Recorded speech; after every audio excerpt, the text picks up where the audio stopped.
I could do. He said, what does that mean? And do you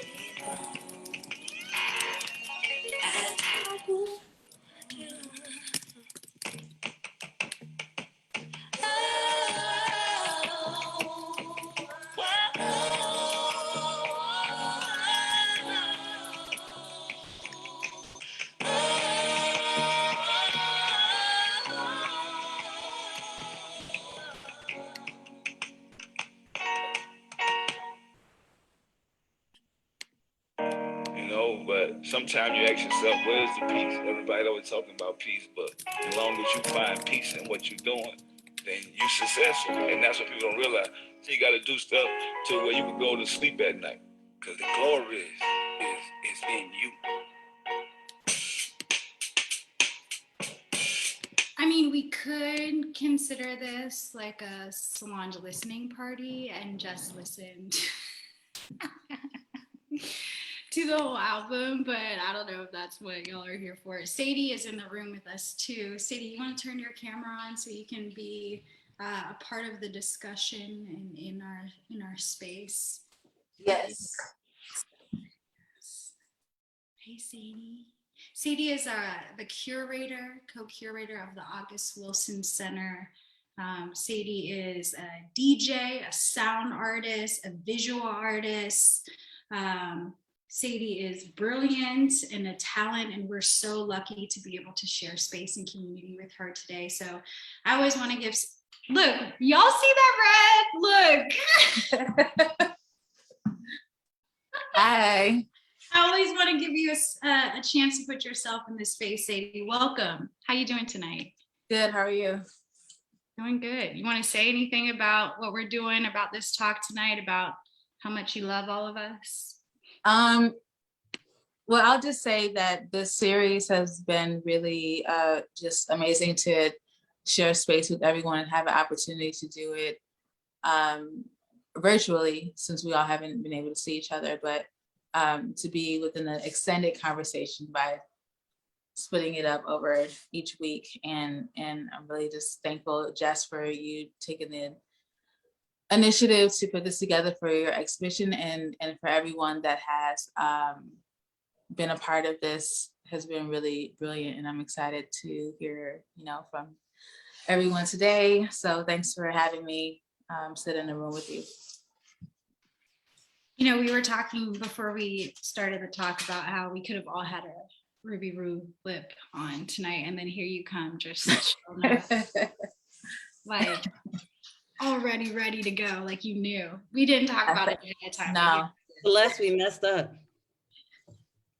Right.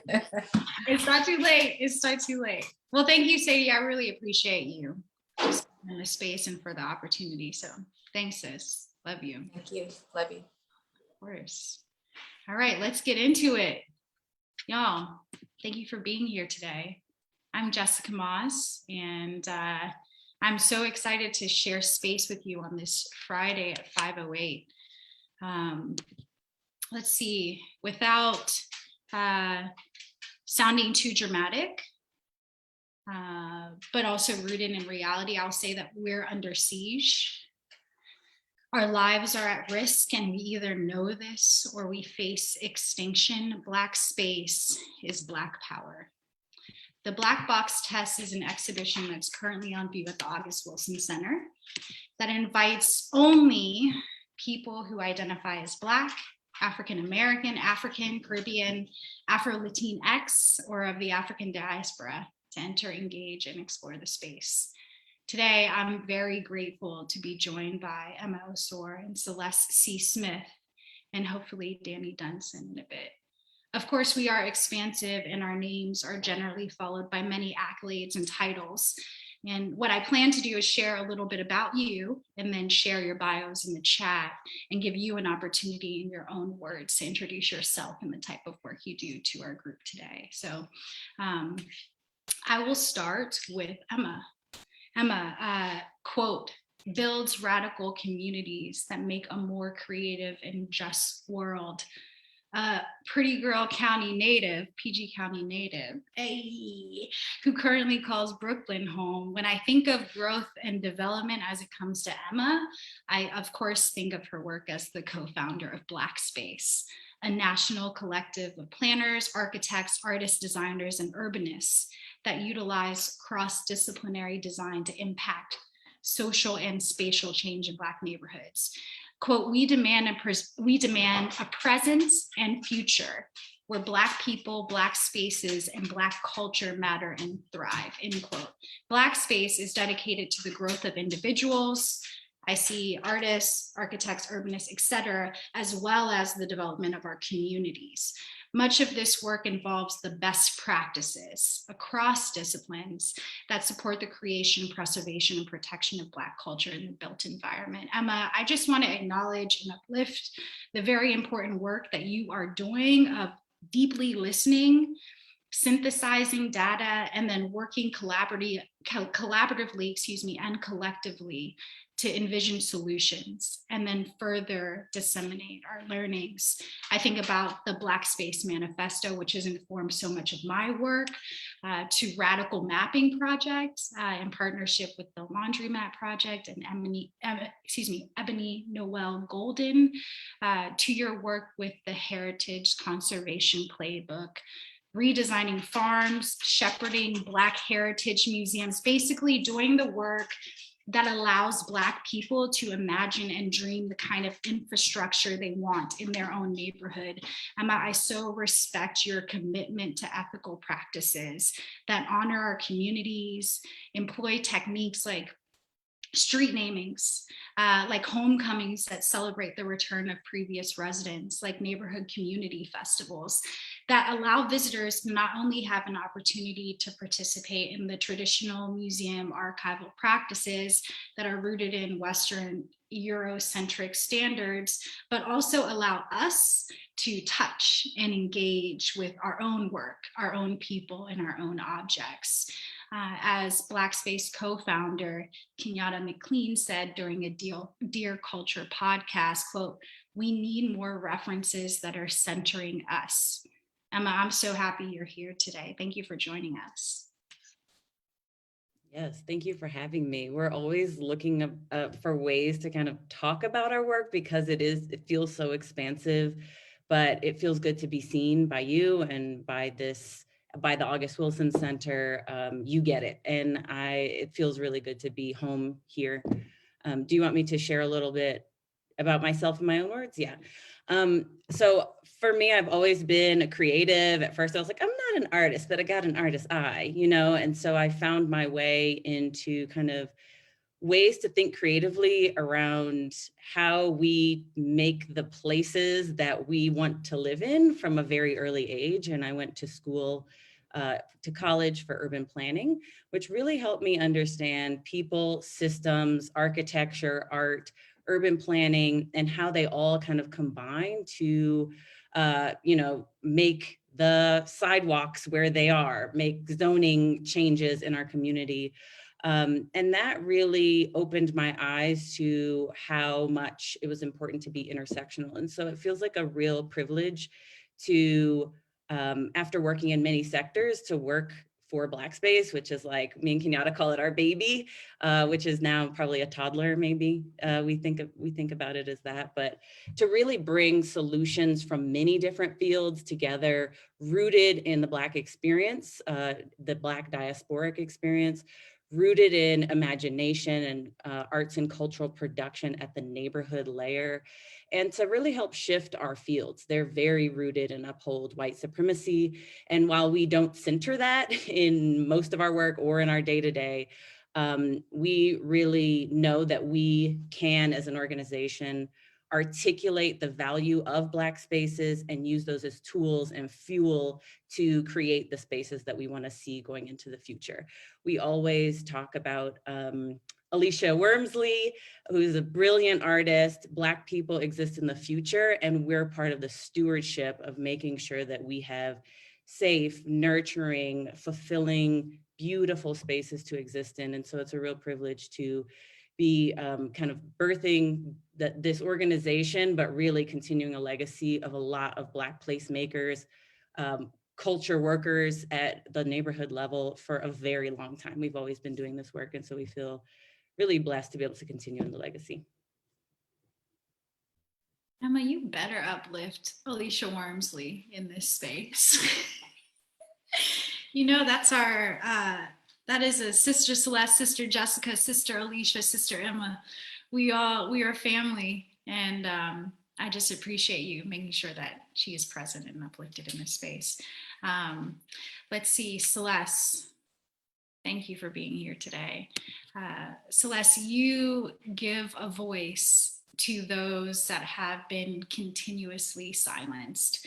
As a writer, an artist, a photographer, filmmaker, fashion blogger, stylist, okay sis with the leather shirt, in addition to running One Hood, which you've described as a quote, intergenerational arts, activism, social justice, entrepreneurial hub, end quote.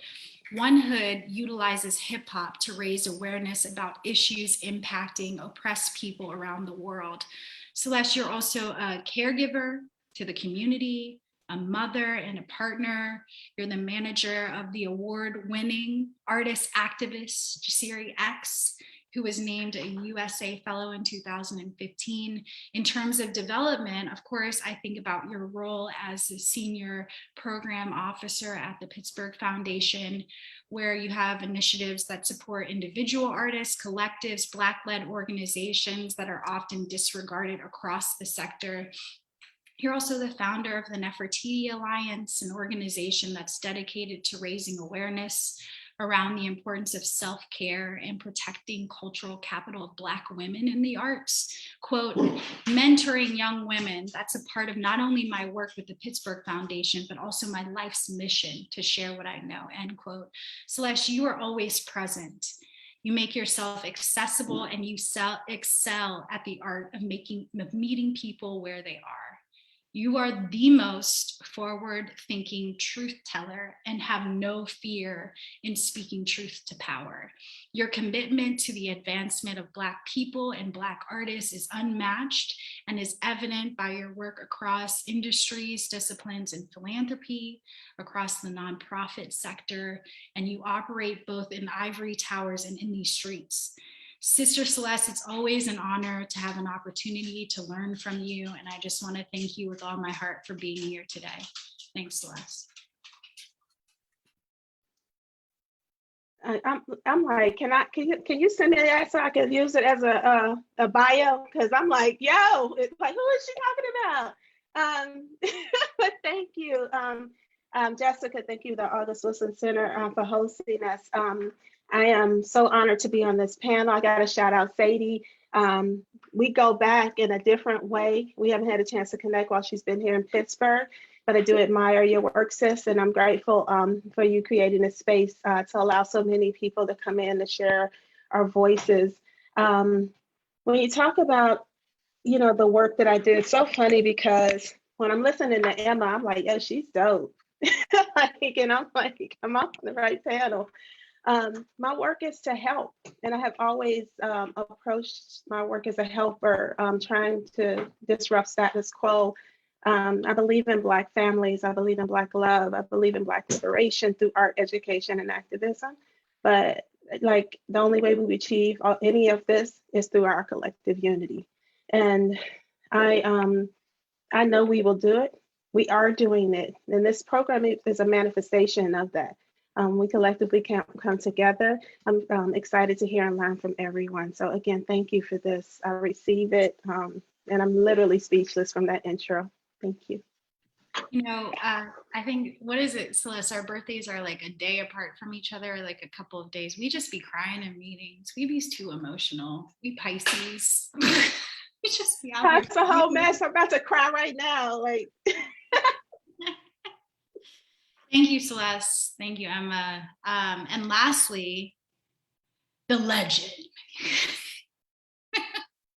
Danny Dunson has just joined us. Danny, I'm so happy you're here. So I'm gonna tell the people what I think of you and how much I love you. And then I'm gonna let you say what you do in your own words. Is that okay? Okay. So Danny is an art historian, a curator, a writer, an art advisor. With Danny, we have witnessed both the growth of a social platform's following and presence and the development of a profound career that continues to play a critical role within the ecosystem of the contemporary art world. Danny, you are a cultural leader, and your passion for supporting the growth of individual artists and communities with things like scholarship programs, literacy development programs, grants, exhibition opportunities, the list goes on. Danny, I just think you're so fearless. When I think of growth and development with you, I think of your willingness to invest not only in yourself first, right, through a commitment of research and scholarship and carving out your own path, so that you can then better invest in others. Your continuously growing presence and voice in contemporary art has helped shepherd the development of so many of your successful outputs and platforms, excuse me. For example, many of us have watched your vision grow through public-facing outlets like at Legacy Bros on Instagram, which presents the work of Black and diasporic artists from across the globe, or like Legacy Brothers, a consultancy that provides artistic development service, Legacy Brothers Lab, a virtual incubator which serves as a residency where artists seek mentorship and financial and academic support.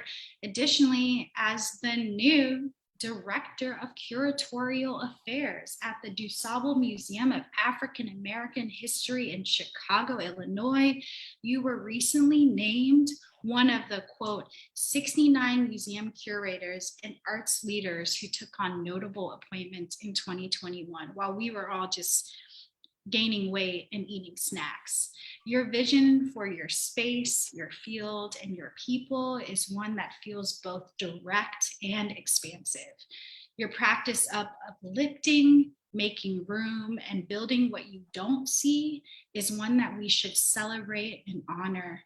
I'm so grateful to share space with you today, Danny. Thank you for being here. So am I actually supposed to say something after this? Like, Thank you, everyone. I need like 30 Never seconds talk. to collect myself. I'm with you, Celeste. I'm like, I seriously need a moment. Thank you. And I'm sure I speak for everyone on this panel. We don't mindlessly do the work we do, but we don't like have a cheat sheet or a scorecard of accomplishments and think in those realms. We just do what we've been called to do or feel led to do or what's life-giving to do. And sometimes, which I might talk about later today, in more sacrificial ways than are necessary as we talk about growth. And I'm just blown away by that intro, because I know it comes from a very personal place of how I met Jessica some time ago, and you've been such a champion for your peers and your own community and the accesses and the way you access your community and the way you've allowed me to be a part of that, and always felt I didn't feel alienated or isolated because of knowing you in many different capacities. So I'm very grateful for our relationship, but to sit amongst these fantastic people whose bios are much more exciting than mine, in my opinion. Or if it's not a competition, but I just admire so much of what everyone's doing. So it's exciting to me. But then to hear this kind of said back to you, it's incredibly humbling, but we have to take it. We have to hear this. We have to absorb it. We shouldn't just so modestly say, oh, brush it off and move on. No, I'm a bit emotional because I do want to take that time to really center myself in your thoughts, which is the thoughts that I always hoped that people would think of with the work or the benefits of the work, but you don't always know that. Because you just keep doing what needs to be done. So to have that slowdown, that moment in which you hear it in your poetic words and tone of voice and expression, I can echo with everyone else here how much we appreciate that. And I have nothing to add about me to that. I mean, there's nothing else to say about me other than I am very grateful for not only our friendship and our just our camaraderie and our colleagueship, but this opportunity to share and hopefully break some intellectual and spiritual and emotional bread with all of you. And I'm just very happy to be here. Thank you so much. I just want to, I guess before we move on, what I'd like to channel right now is like this. I usually start from a space of gratitude, which we can do, but really I want to start. So, okay, I'll just keep reading because otherwise I'll ramble. All of you move with such love in your practice. Your practice is community care. It's always about centering the community rather than the individual or yourself. And you found ways to transform your projects, concepts, ideas into realities that have grown and developed into more than we could have ever imagined. So I just want to say thank you for loving and thank you for being here. All right, before I get emotional, let me continue. So in this exhibition, the Black Box Test, I'm adapting the methodology of black box testing. It's a practice that's often used in software testing, in science and computing and in engineering. A black box is a system which can be viewed in terms of its inputs and outputs without any knowledge of its inner workings. So this term can be referred to the inner workings of an engine, an algorithm, the human brain, an institution, or a government. The Black Box Test is an interactive installation that consists of thematic illustrations, concept maps, a sound piece by artist and DJ Marwo, selections from the private libraries of artists Sonia Louise Davis, Becca Zala Nguni, and Camille Posley, as well as a robust program with Black experts across the field who are dedicated to creating and protecting Black spaces. Black box systems are not only an observation, but also an experiment. So here in this Black space, we are creating a container for our dreams, our schemes, discourse, and scholarships. We are the architects. We make our own rules. We do it collectively. This test is not tied to labor or productivity because I will scream, we do not dream of labor. Instead, I'd like to focus our energy towards love, towards ease, play, care, friendship, vision casting, and life of abundance.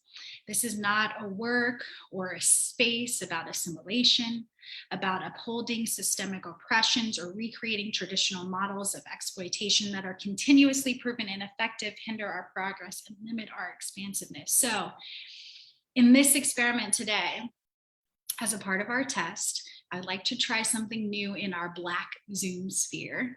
So I'm going to act as a moderator in that I'm going to look at the time and I'm going to propose an initial question or topic.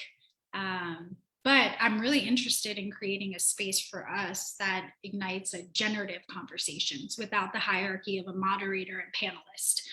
So I'd like for y'all to flow by finding ways to end each of your responses with a question to another one of you. Does this make sense? Okay, so it's like when we're on an airplane and you're in an exit seat. Can I have a verbal affirmation from each of you that this is, can I have your consent before we continue? Yes, ma'am. Awesome. Danny, Yes. your game? Okay, Yes. awesome. So my question, and I'm going to begin with Sister Celeste, but it's a question, so you're going to have time to think about it. It's a second. So I consider you all stewards of our culture who transcend what we have thought about as possible. Each of you continue to remind us to prioritize people over projects. Y'all really love us.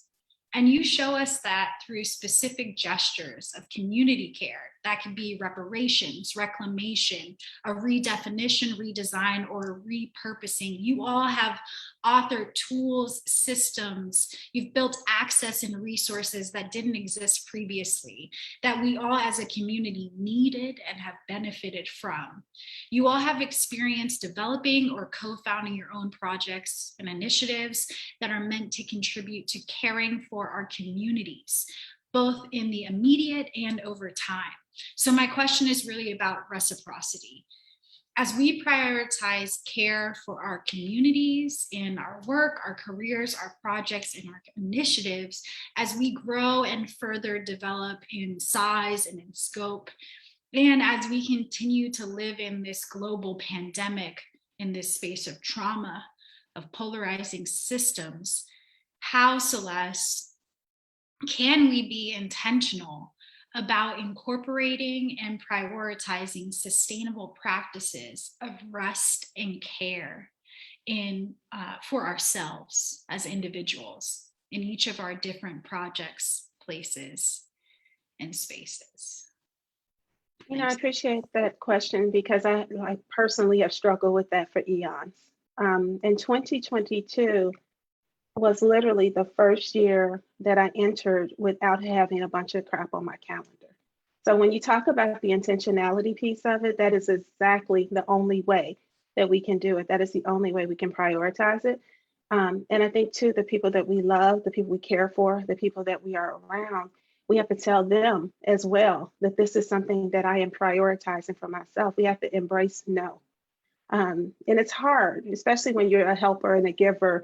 It's even, as a program officer, it's even hard for me to say no when people put grant applications in. I'm just not a no person. I see value in damn near everything, right? And so what I've been nurturing is seeing value in myself, seeing value in rest, seeing value in what we can do when we give ourselves that. I took the last 2 weeks of December off, like really off, for real off. And I've literally found myself having ideas and like this regenerative piece. And so that's the answer directly to that question, I think, is that if we don't prioritize it, ain't nobody else gonna prioritize it. And, you know, I think the question I have in this, you know, connected to that is when you do make time to prioritize for yourself, what are the blessings that you see come forth? Do you want me to direct it to a person like you did? Okay, I'm gonna direct it to Danny because he's in my hometown and I'm trying to like feel that Chi-Town vibe coming through. So Danny, when you do prioritize your rest, what do you see come through for you? Oh man, so not only are the intros gonna have us in tears, I could just feel like this, all of us are a mess right now. Look at you, Emma. I see you like 2 seconds from losing it. Celeste, everybody. And I'm right there with it. If I can just take a few moments and say, I had no idea necessarily what our topics would be about. We didn't get together and formulate any kind of formal panel discussion or any research on each other. So Jessica's done a great job of just collecting these particular people together. But this topic, which seems to also be forming as we speak, so to speak, it seems very organic because it's a certain presence in this even virtual room, which is weird that we can feel that through this technologically driven platform, which is normally cold and isolated, even with all these squares. I feel incredibly close to everyone within this Black space. And perhaps that's what happens when we're in this bubble, this incubator, this shielding unit where we can be within and rest within, which gets back to that prioritization. I had a major epiphany over the last month of the year into the early weeks of this year. And I am a very giving person, giving. And I never believe of the term generosity to a fault. I don't believe in that. And I don't believe in giving too much, but there is a balance and there's a kind of appropriate type of giving and a speed and a measure and a consideration that needs to be given to yourself within that type of generosity. And I was raised by these incredibly beautiful humans. Thankfully, my mother is still alive, but my father, rest in peace, who both of them just instilled this type of humanitarianism and this type of altruism that often can sacrifice yourself just too much and compromise yourself. And I always thought that was just the way to be. And I think it's honorable, and I think it's beyond earnest and kind and so many godly even. Those things are wonderful. But when I think about the work that we do and the impact that we really want to have and what it takes to do that, you cannot be impactful on a large scale or even a medium to even smaller to medium scale without centering yourself first. And honestly, I'm going to say it. I turned 46 on the 24th of this month. I'm taking my glasses off so you can see no wrinkles. But I'm like, I turned 46, and to me, that felt like a revelation. It felt brand new, like no one told me that. And I would get so angry at everybody else because a lot of people can be either the polar opposite of that and be completely selfish. In our selflessness, you notice everybody, they don't care. They put themselves, and I think they're selfish to a fault, and then so those extremes, those binary extremes are where we need to stay away from. And then you have to come to the middle, and not just without an intention, but intentionally coming to the middle where you're centering yourself. And what happens is, because we're focused on the world around us, how to make it better, how to help the community, how to feed this baby, how to teach that one, how to help people flip the switch to owning their humanity despite what history, society, and other communities have taught them, and then finding resources and making a way out of no way and doing all of that, you're concerned about everything around you. And you don't realize that your tank is empty, to say the least. You're running on fumes, you're running on last year's energy and the year before that, and it's so depleted. You think about the past and you think about the future. You don't sit in the right now, which is why Celeste and I and Emma and those on this panel are so taken by the words that you said in the introduction, because we're a captive audience right now. We have to sit in ourselves and hear these words. We can't run and help somebody. I can't go and see I have to hear this, and you realize how much we need, right? You realize how we're starving. We are depleted. We are thirsty for that. And I realized that we're responsible for bringing that to ourselves. Even though we're doing everything we can to help someone else, we are still responsible for helping ourselves. It's the old adage, again, of the plane: before you help put a mask on someone else, make sure you have your mask secure before you put it on a child or an elderly person. Well, I think my mask is, especially over the last 2 years where I was just running with a vision and really feeling like I was listening to my inner voice, my maker, my spiritual voice, everything from God to the tip of my toes was telling me to do this. And I was so excited, but that adrenaline only lasts for so long. And the realities of what you do and the ramifications of not centering your rest. And rest is a 4 or 5 pronged definition, right? Or maybe much more than that. Not centering it. The ramifications of that are lethal. They really are. If not physically, emotionally, spiritually, and that's just as bad. So I'll say this, and maybe we'll come back more to this question, because I don't think I'm going to answer that question of how I center rest, because honestly, I'm trying to figure that out this year. And I really realized I have to do it. So I really love that. But one thing, for some reason, I use Beyonce for all referential examples in my life, be it academic, social, or whatever it is, that she just comes up. And I thought about how impactful she's been musically, entertaining, artist-wise, creatively, socially, whatever you want to do. She's been impactful. No one could argue about that, if you like her or not. How impactful would she be if she just gave it all away within the first 30 to 40, even 100 people in her perimeter. Gave it all of that, worried about what someone said, worried about what this person needs, every family member who she never heard of before who's calling for some money, you know, all of those things that can just tap you out and drain you. I'm sure she has a very, very tight staff that talks to hundreds of other people on her staff throughout labels, but maybe 15 of those that might have access to her. Maybe 5 of those might actually be able to talk to her, and maybe 1 of them or 2 of them she actually listens to and gets advisement from, and maybe 5 or 6 family members, and then maybe 2 of them can see her at any whim they want to. You know what I mean? But because of that, she's able to impact billions. So I think we have to think of ourselves as, okay, we can say it, think of ourselves as Beyonce, right? Or whatever it is.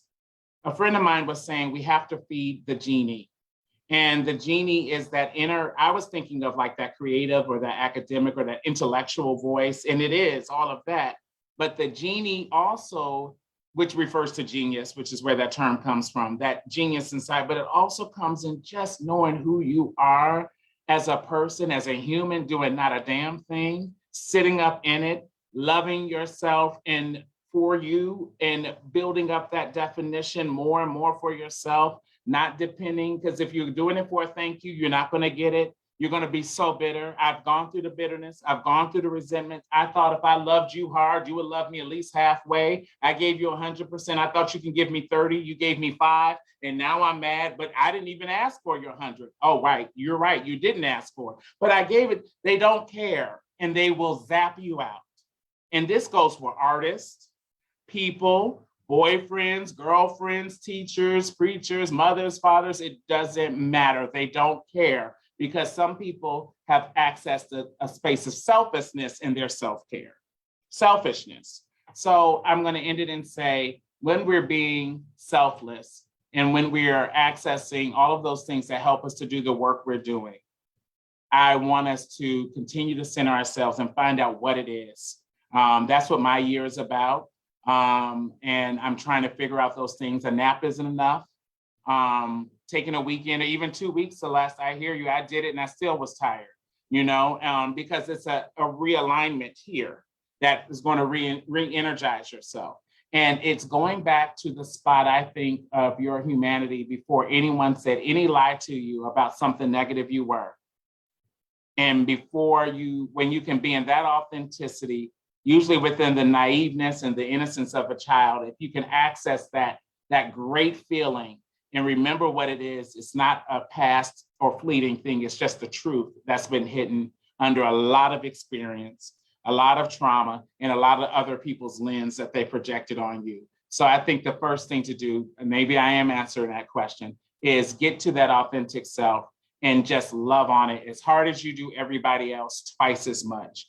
You know, I always say Black people need to put on an extra layer of shea butter before they leave the house. We deserve it. Put moisturize twice before you get out. I add an extra spray of fragrance. But for us who help those who are within the least of this system, for those who help, we need 3 times as much. And, maybe we work 6 to 9 months out of a 12-month year. Maybe those are the things we need to find out.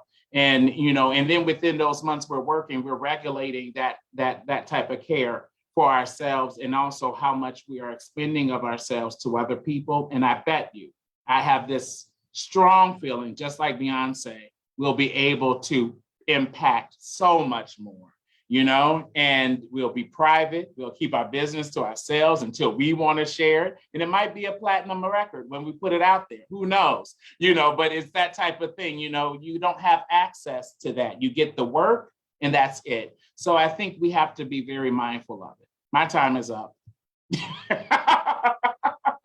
Thank you. Jessica, you're still muted.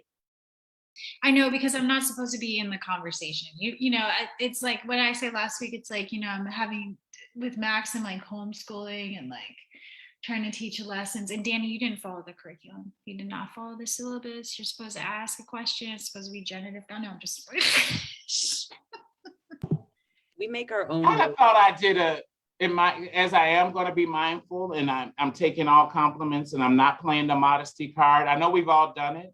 I'm not doing it. I thought I dropped a mic, and I thought that was enough, but I'll add to it, and that's the thing. I think that's the first thing. Okay, wait, Celeste, I said finding your authentic self, right? That's to be able to rest. First, find out who is resting, who needs the rest, meaning those layers within yourself. The second thing is access. The hardest thing to do is the truth about yourself, which is actually beautiful. It's easy to believe a lie. It's easy to take a harsh criticism.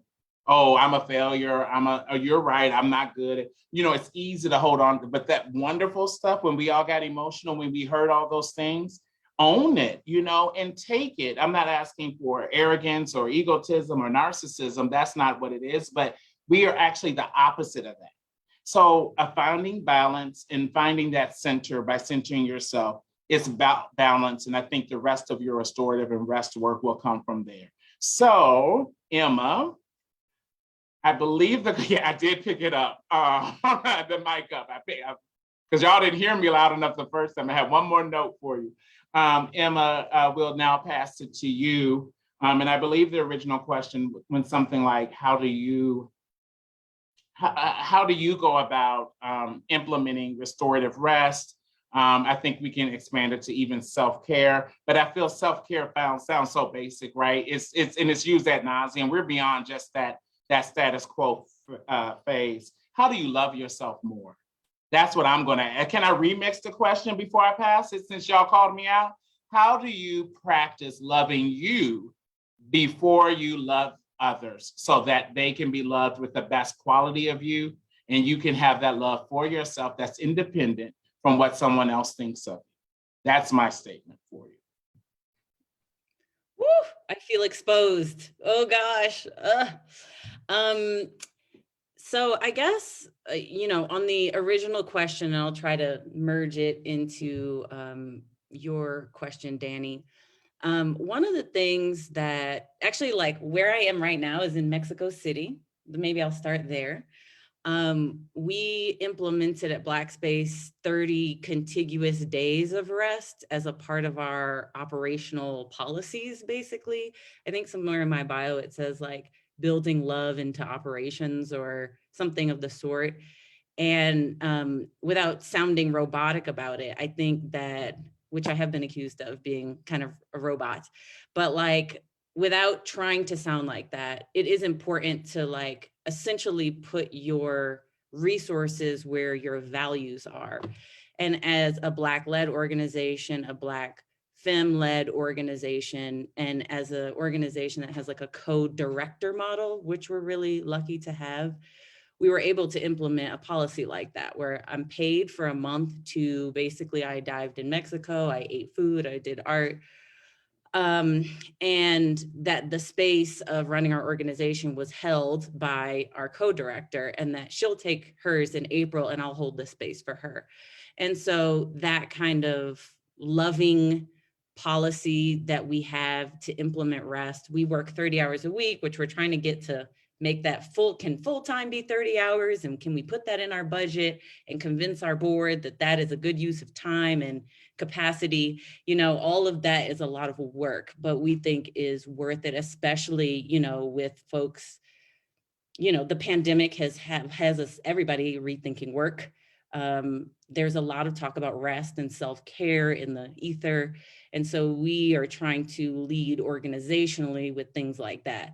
It feels hard to like share those things because I think personally, as the first person in the organization who's kind of doing that, there's a lot of shame and guilt, especially when you're working on behalf of marginalized groups. It's like, what are you doing diving? Like, you know what I mean? But that actually it was really refreshing for me to learn that I loved learning. I took a certification class. I was studying for 20 hours on vacation, but it gave me the space to remember that I love learning, in something like very random. It was like taking a driver's test, but, I was like, oh my gosh, I love this about myself. I forgot that I had this muscle. And so now I'm like, what other kinds of like certification type classes can I take that bring me joy, that feel like easy but challenging learning?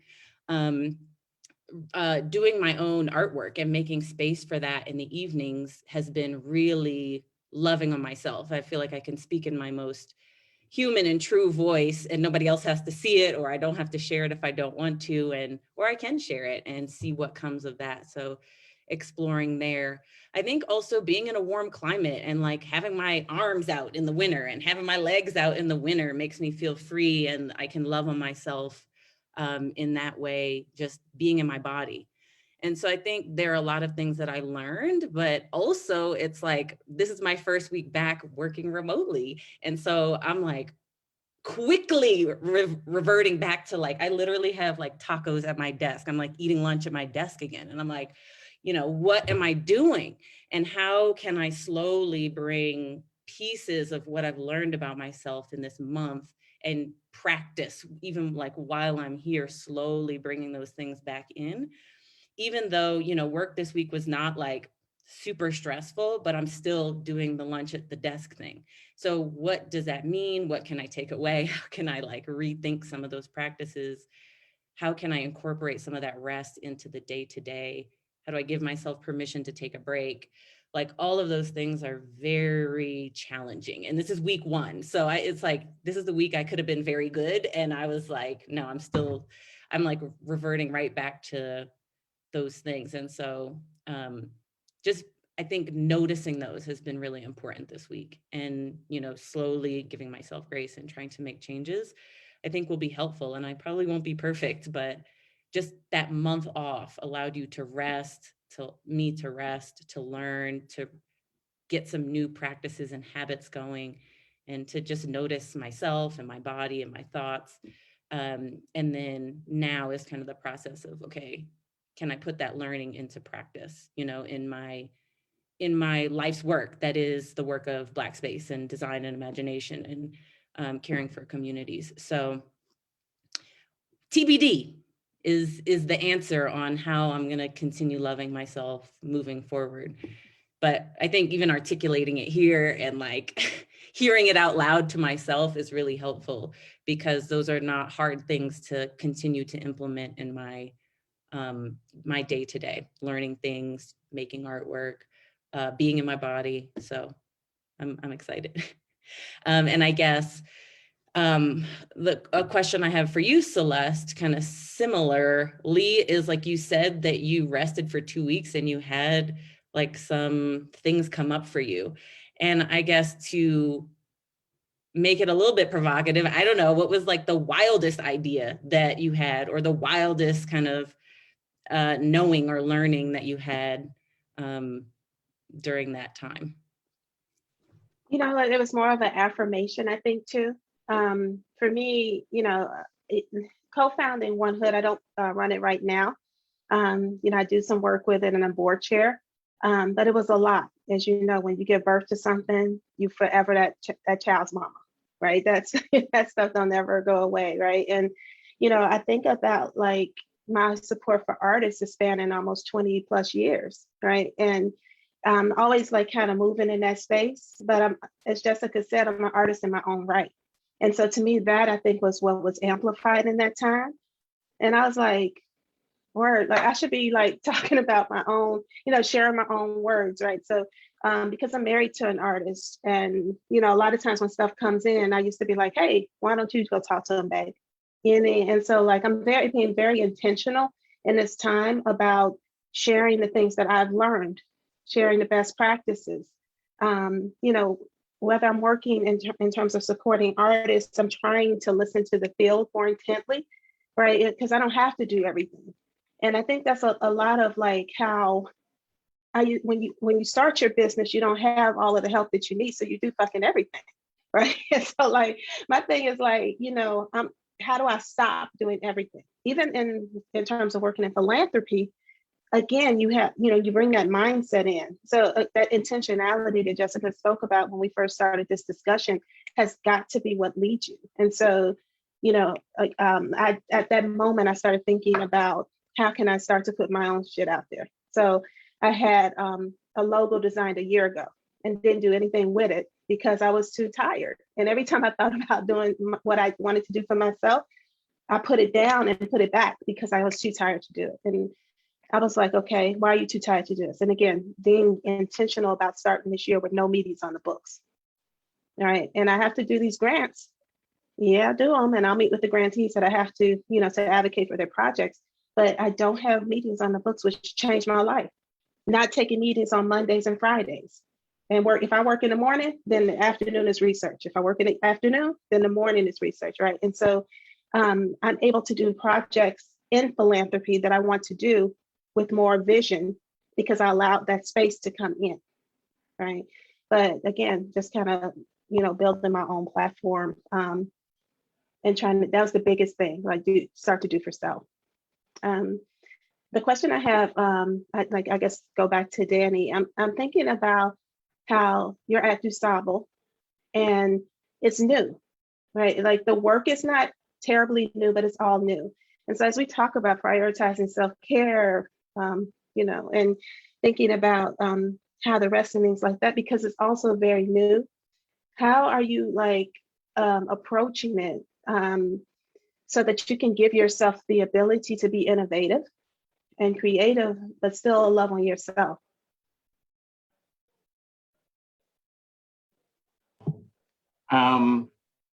So I started in October, so it is incredibly new. I think my 90-day period was the 4th of January. So I've been here 3 months.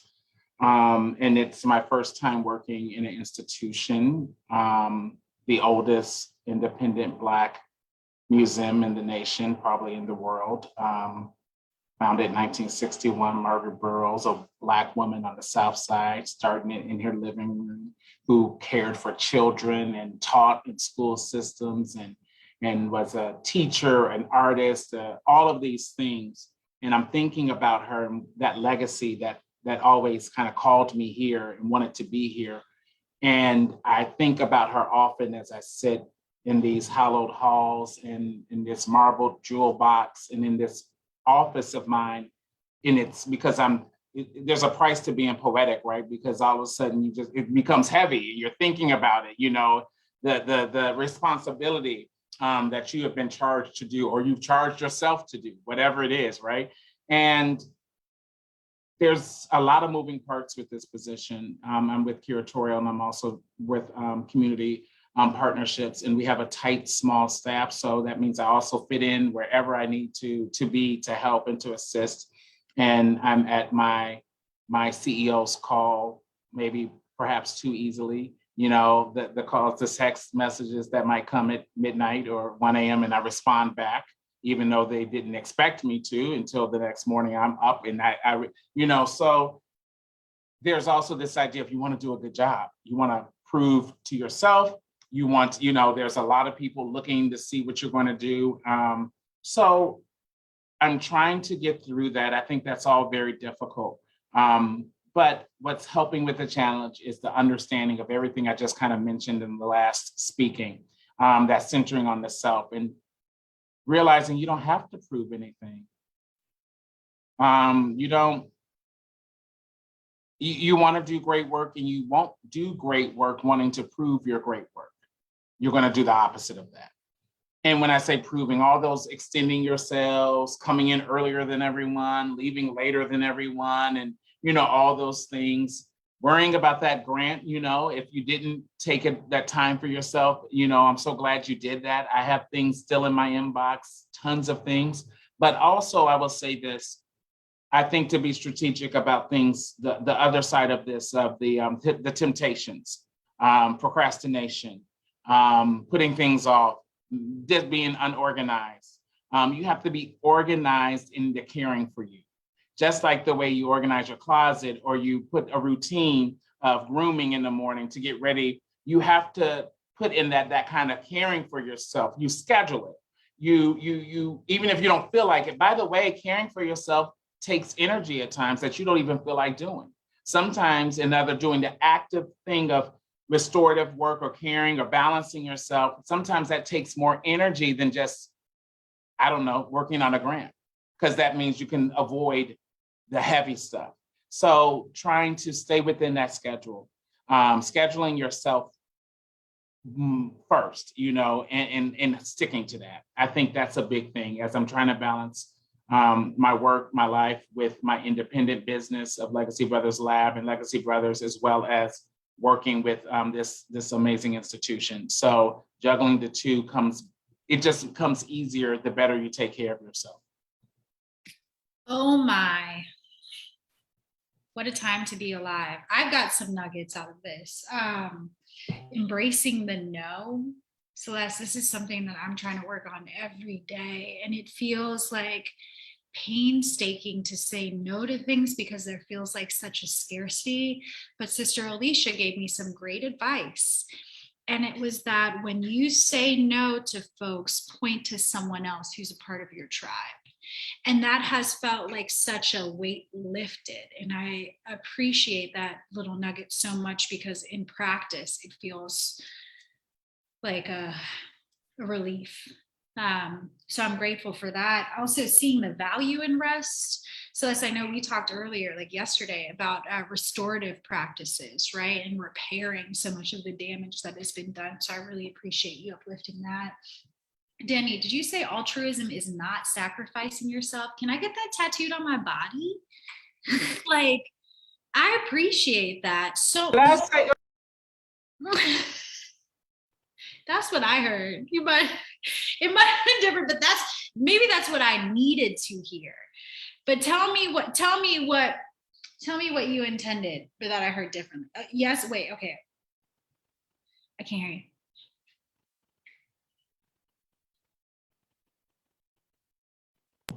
Sorry about that. I was saying, yes, I did say something just like that in some, I think, but what you did was, which I've been talking about this whole time in a sense, you turned it right back on me. And then I had to take that. I had to stand in that I said something valid, something helpful. And not even though it's helpful for you all, it hit me right back again. Like what I said, so yes. Center, like being that kind of, it's a different kind of presence to be, you know what I mean? I said mortuarize twice as much as everybody else. I said, give yourself 4 times. I said, people of color. I mean, I represent so many different intersections, right? I have women then you have color, and then you have Blackness, and then you might have urbanness, and then class, and then if you're queer, it's a lot of, I'm a thick guy. I got a lot of intersections of what people would consider other, but to love that other as this incredible, magical, beautiful thing and center in that and take every compliment. I'm sorry, I know you're trying to wrap this up, but you're doing this. I'm blaming this all. You keep on, you asking for me to see, you're still asking. You're still asking. I am because, like your voice and your experience are so relevant. I mean, like, what ends up what has ended up happening in these conversations is they get hot right at 45, and it's like we could continue for, like the generative aspect that I was hoping for really becomes a reality in these conversations. And what I hope from that is that Emma and Celeste and Danny have an opportunity to collaborate beyond this discussion, right? Like, does this mean that artwork that Emma's been working on, I don't know, gets shown at the DuSable Museum, and maybe Celeste writes, a little check from the Pittsburgh Foundation that can come from, I don't know. Look, you said art and check? Like arts and checks? I'm right in the middle of that. And that's the beauty of this. I have not met these people on my panel before. I don't believe I have. And if I have, forgive me. But there's an instant synergy, right? An instant knowing, because I know I could just look in the expressions that we've coming from that same place I've been contemplating about. And I'm excited to see how we embrace this. Perhaps we have our own circle of converse. And Jessica, you can always come, but offline, where we and helping each other to be accountable for those schedules. Just like you make sure you working out, or you going to your doctor's appointment. Hey, are you taking care of you? How can I, and vice versa. So we feel like there's a space for us to help fill that cup back up, Yes. Danny, your voice is always welcome in every space. Thank you. Call me. I'm here anytime. So much. Okay. I also heard some real strategies that were presented in this space. Okay, wait, before I continue, I want to uplift some of our attendees.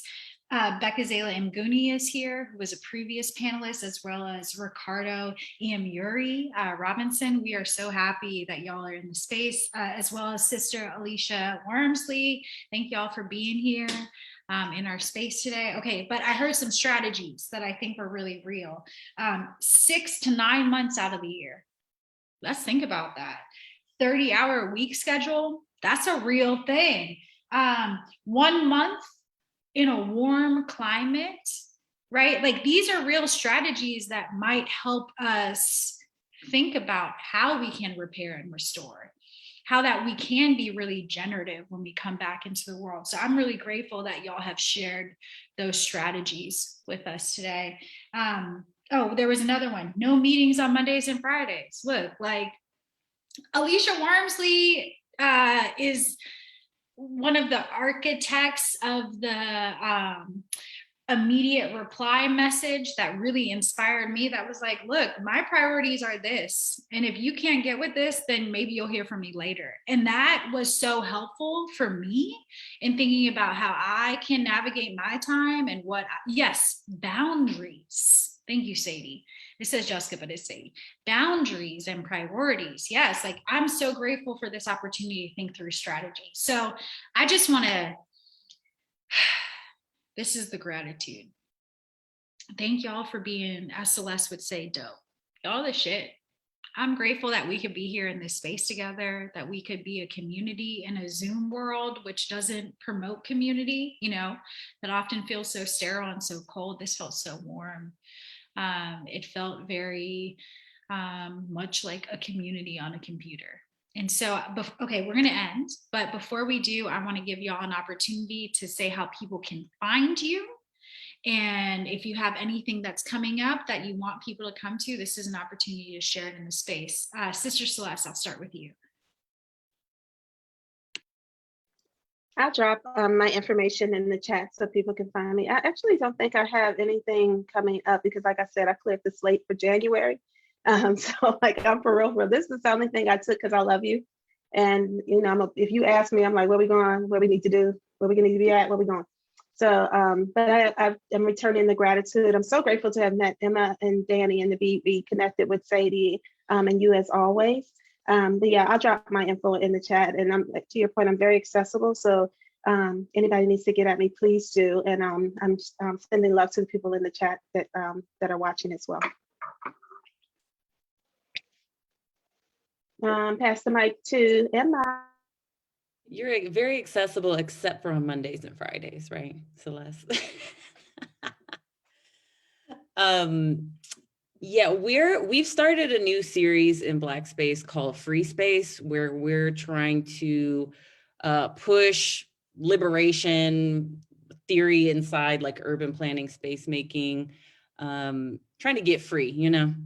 And so we've started the series with brilliant speakers, and we're still getting our dates for February and May, I think, but it's a really beautiful time to get new ideas. In the past, we also have a Juneteenth celebration in the past, like Alicia Wormsley's been there. We keep shouting her out, which I love. And other creatives who are kind of world builders or speculative designers or abolition planners, really trying to think about our relationship to our spaces and strategies, insights, and ideas on how we can like build them and move forward and think outside of the box. So you can follow us at blackspace.org, and definitely that's the best way to find out about the upcoming dates. And then, you know, we're a nonprofit. You can always donate to help us continue this work. And yeah, those are the things.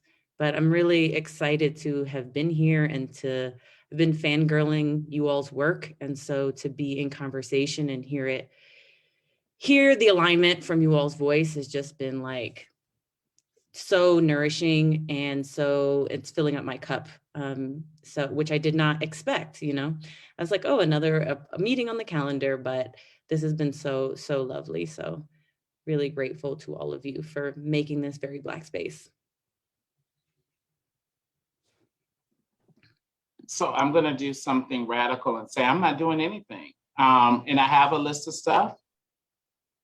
You can see it on some website, Instagram, you'll see about it. USABO Museum, figure. I'm doing a lot, right? But in the spirit of what we said, not that this was counterproductive, and it's important for us to say what might be coming up, but I'm just making a theatrical and radical change. I'm not doing anything. However, my birthday is on the 24th of January. My Cash App is in the check.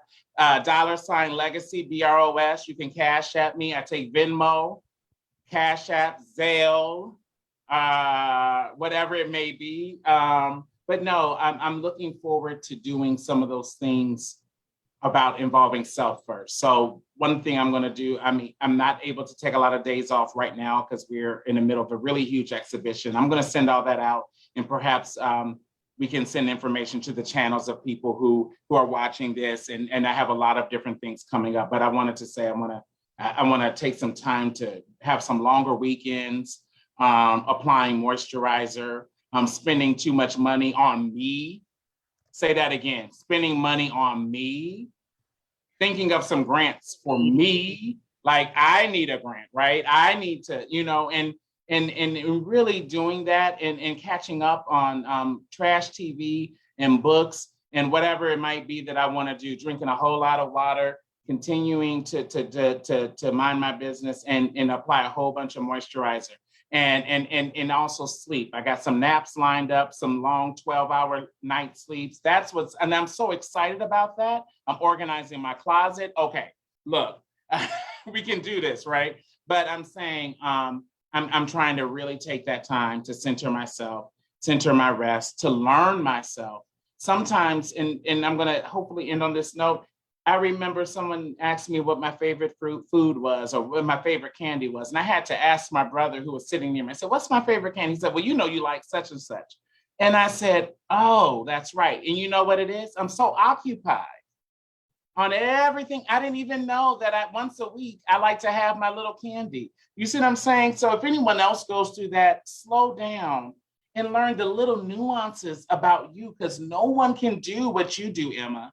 Celeste, I know you from Chicago, like I'm from Chicago, but I can't do what you do. I don't have the power you have. It's as unique as our thumbprint. So other than just applying that care, think about that, celebrate it, revel in it, and then you'll allow more of that uniqueness to grow. So I'm not doing anything, but that Cash App though, it's in that, it's in there. That's not a joke. You can do that. My favorite was, I got a couple of naps lined up. Lined up, ready. Okay, so speaking of lined up, there were 2 more parts of our series. On January 21st at 5, we're going to be speaking with Mikel Iwana, who is an artist that is Pittsburgh based. And I'm so excited for him to be in dialogue with Shani Peters, who's in New Orleans, speaking about the Black School. This is going to be a great dialogue. I hope you can come. Yeah, right, Sister Shani. And then on the 28th, we have our Lord and Savior, Alicia Wormsley, who will be doing a program that is dedicated specifically to Black mothers and caregivers. That's like our closing though. So that'll be at night. We'll be drinking champagne. Moms, if you're around, come to the center and drink champagne with us and rest and be comfortable, and let's talk about Blackness and community together. So that's a wrap for our program after these next 2 dialogues. I feel warm, and not just because of the wine. I feel very held by the 3 of you today, truly. So thank you so much for being here and for making space and time and sharing your energy. I hope that the dialogues continue between the 3 of you, and I just can't wait to see what comes next. I love y'all. Thanks y'all for tuning in and listening. What a great chat. I hope to see you guys next time. Mwah! Thank you. Bye. Thanks so much. Of course, Danny, don't leave. We're going to end the recording and then we're going to kiki for a second. Oh, But good. Great. everybody- I wasn't ready to go. Oh, good. Okay. Okay, you guys, I love you. Maybe we'll play this. You need just some lunch as we head out. So thank you attendees for coming. Mwah! Hey, you guys. Yes. Celeste, I just want to say hey. I know I didn't get Hey, to say hey earlier. Turn It's your great to video see on. you. I don't know, I can't turn my video on, but I'm also on another Zoom call at the same time. I'm meeting with Ime right now with Janice, talking about his show coming up later this year. But That's I just Sadie, wanted, by the way, you guys. This is Sadie's voice that you hear. yes. Okay. Hey, Danny. Hey, Sydney. Hey. tell Um, Ime he's whack for interrupting our time together, Sadie. Tell Ime he needs to find Sadie. another time. You know Sadie lives in Chicago, Danny. That's Sadie. Sadie, Oh. Sadie? That's Sadie. yeah. Yes. Oh. Yes, we met at Rob Welch's house. Yes, I a know while exactly ago. who you are. I'm trying to like, wait a minute. It said, is it telling me to make her the host? Sydney, make Sydney the host. Wait, am I the one to do that? Oh yeah, you have to do it because you're the host Or right is now. was that the last one how do I make, If you just click Sydney's. okay, the participants. Oh, and somebody's been asking a long, oh, well, you've been waiting It's okay. for a while. But I just wanted to say you guys are brilliant. I really appreciate all the reflection on just restoration, period. And I think that this has always been like a big, just a big point for, I say, all of us working in the nonprofit world or working in the arts or working in culture. And I think it's important that these, that the boundaries and the priorities, as we summed it up, become more prevalent in how we are able to operate and carry ourselves in these spaces, in addition to what we bring to the work. So I appreciate all of the insights and sharing and tenderness in this talk, and that's it. So I just want to say thank you. Thank you. Yeah. So hopefully I'll catch you all soon here or there, somewhere in the world. Sure. But thanks for sharing space. Thank you. Thank you for hosting us. Wow. That part. This was so amazing. I don't know what happened. I think I'm just so happy to see you all, and I'm always happy to see Jessica, who I know, but I was just really happy just to see everybody, and it just took off from there. Goodness. And now I need some dinner. So my Cash App has been silent, figures. But That's because you didn't drop the Venmo. See, the Venmo is oh, a the Venmo's brothers. the thing. That's because I wasn't that serious. But no, but I just love how people drop those things, and I'm not mad at them. But this has been so amazing. Celeste, where are you? Because are you born and raised in Chicago? And I'm born and raised in Chicago, Wild Hunted South Side. Got it.